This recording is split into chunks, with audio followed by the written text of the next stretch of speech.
उत्तराखंड।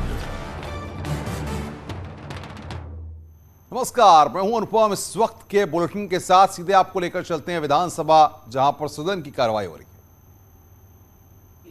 कि कम से कम ग्रामीण क्षेत्र में जो लोग दूर दराज में हैं और गरीब हैं, उनके पास इंतजाम नहीं है अस्पताल पहुंचने का, वो फोन मिलाएं, जल्दी से जल्दी एम्बुलेंस आए और वो अपने इलाज करा सकें। पहले तो एम्बुलेंस नहीं आ रही है, एम्बुलेंस अगर आ भी जाए तो अस्पताल पहुंच करके इलाज नहीं है वहां पर, क्योंकि पर्याप्त डॉक्टर नहीं है। डॉक्टर किस समय आएंगे ये भी जानकारी नहीं है। अगर इलाज के लिए डॉक्टर मिल गए, पर्चा बन गया, देख लिया डॉक्टर ने, तो जांच के लिए कहां जाए, और बिना जांच के क्या इलाज होगा? अगर उसकी जांच नहीं होगी तो इलाज क्या होगा? एक्सरे के लिए, जांचों के लिए कोई इंतजाम नहीं सरकार के पास। और फिर दवाई का जहां संकट है, बड़े पैमाने पर संकट है। और इधर जो खबरें आई हैं अखबारों की, मैं जिक्र नहीं करना चाहता हूं, लेकिन फिर भी जो जानकारियां मिली हैं, हमारे लोग मौके पर पहुंचे हैं। अगर परिवार का सदस्य को इलाज नहीं मिल पाया, मृत्यु हो गई, तो कई ऐसी सूचनाएं हैं जहां पर मोटरसाइकिल पर, अपने कंधों पर अपने परिवार के सदस्य को गांव तक लेकर के गए हैं। सरकार क्या व्यवस्था नहीं कर सकती लाश को ले जाने के लिए?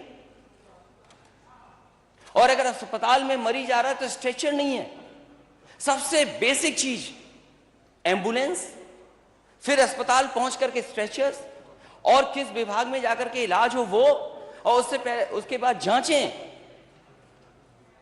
इस सरकार ने, जो अपने आप को दावा करती कि डबल इंजन की सरकार है, और पता नहीं कहां से सीख करके आए कि विश्व में सबसे अच्छी योजना यही चलाते हैं।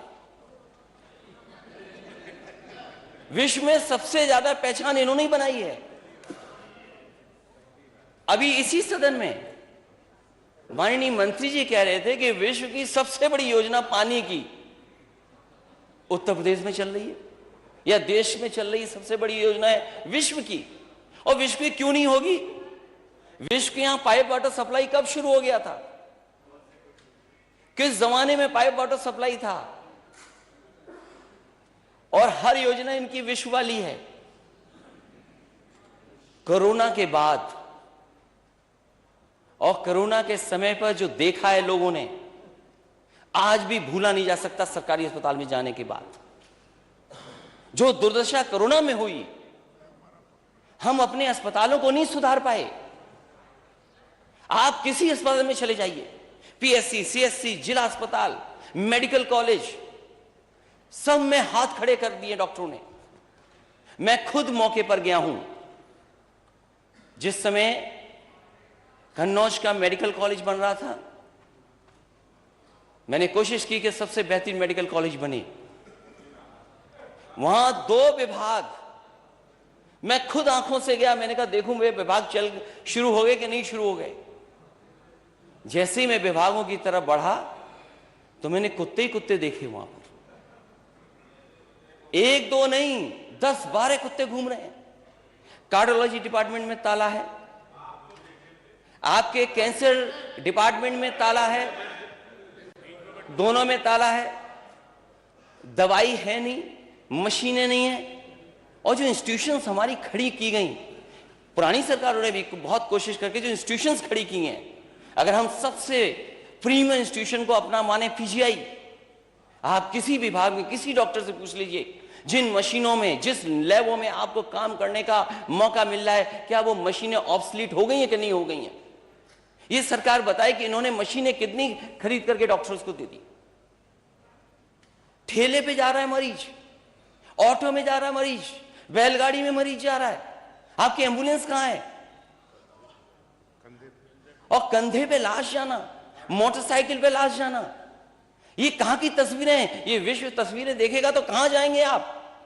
जिस दिन गोंडा की घटना, ये कस्टोडियल डेथ की हुई थी, ये नवाबगंज थाने की जिस दिन घटना हुई है, उसी दिन गोंडा में एक नर्स ने, एक गर्भवती मां जिसने बच्चे को जन्म दिया, बोतल चढ़ रही थी, गलत इंजेक्शन लगा दिया, उस मां की उसी समय जान चली गई।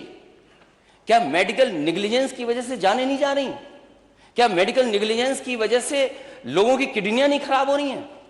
ये सरकार जो दावा करती है कि झोला छाप जो डॉक्टर हैं, झोला छाप डॉक्टरों की नहीं दवाई चलने देंगे। ये खुद माननीय मंत्री बन गए हैं छापामार मंत्री। इनके छापों का असर क्या है? इनके छापों का असर क्या है?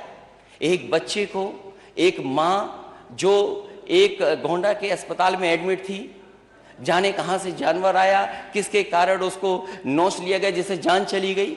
जब पत्रकारों ने हंगामा किया, शोर किया, सवाल पूछा, इनके पास, माननीय मंत्री जी के पास जवाब नहीं था।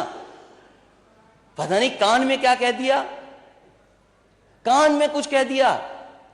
ये कान वाला इलाज क्या है आपका कि पत्रकारों ने उसके बाद सवाल नहीं पूछा आपसे? ये कान वाला इलाज क्या किया आपने? और जहां जहां छापे मारे हैं, आपके जाने के बाद क्या तस्वीर बदल गई है, कभी माननीय मंत्री जी ने सोचा है? एक जानकारी मुझे मिली, मैंने एक सीएससी की तस्वीर लगा दी और कहा कि देखिए एम्बुलेंस बंद पड़ी है, पानी भरा हुआ है, डॉक्टर है नहीं, मरीज इंतजार कर रहे हैं, डॉक्टर आए नहीं है, दवा नहीं है। क्योंकि माननीय मंत्री जी डिजिटली बहुत स्मार्ट बन रहे हैं आजकल। उन्होंने तुरंत अपने अधिकारियों को खड़खड़ाया होगा। वहां के अधिकारी गए, पूरा का पूरा सफाई कर दी और तस्वीर लगा दी इन्होंने कि मैं, जो पूर्व मुख्यमंत्री, वो झूठ बोल रहे हैं, सत्य नहीं बोल रहे हैं। लेकिन मैं धन्यवाद देना चाहता हूं, भारतीय जनता पार्टी का ही वो चैनल है, उसने माननीय मंत्री जी की पोल खोल दी। हमारी तरफ से कोई असत्य बात नहीं थी। अगर कोई सच छिपा रहा था तो सरकार सच छिपा रही थी। और फिर मैं माननीय मंत्री जी से कहूंगा, जितने काम उस सीएससी में, क्या आपकी सफाई से वहां लिफ्ट चल गई थी क्या? और जो काउंसिल, जो नेशनल मेडिकल काउंसिल है, उसके मानक हैं, उसका एक अपना प्रोसीजर है। ये सरकार दावा कर रही है कि हमने मेडिकल कॉलेज बहुत बना दिए। आजादी के बाद जितने मेडिकल कॉलेज बनाए सबकी सूची जारी कर देते हैं ये लोग। और शायद अध्यक्ष महोदय, हमारे पार्लियामेंट मिनिस्टर जो बैठे हैं वो जानते होंगे, शाहजहांपुर का, इनके जिले का सबसे पहले अगर किसी ने मेडिकल कॉलेज का शिलान्यास किया था तो मैं गया था। और उस समय के स्वास्थ्य मंत्री नड्डा जी गए थे कि नहीं गए थे?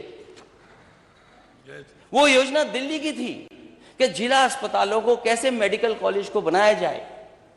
मैंने पिछली बार भी सुझाव दिया था और फिर देता हूं मैं सुझाव। अगर आप पे बजट की कमी है तो आप स्वीकार क्यों नहीं कर रहे हैं नेता सदन? अगर बजट की कमी है तो नेता सदन स्वीकार क्यों नहीं कर रहे? और नेता सदन को बजट देना चाहिए अपने डिप्टी सीएम को। क्यों डिप्टी सीएम को नहीं बजट दे रहे हैं? और हो सकता है डिप्टी सीएम को बजट इसलिए नहीं दे रहे हो अध्यक्ष महोदय, क्योंकि उन्होंने 2 मंत्रियों को बेरोजगार कर दिया। ये विभाग 2 लोग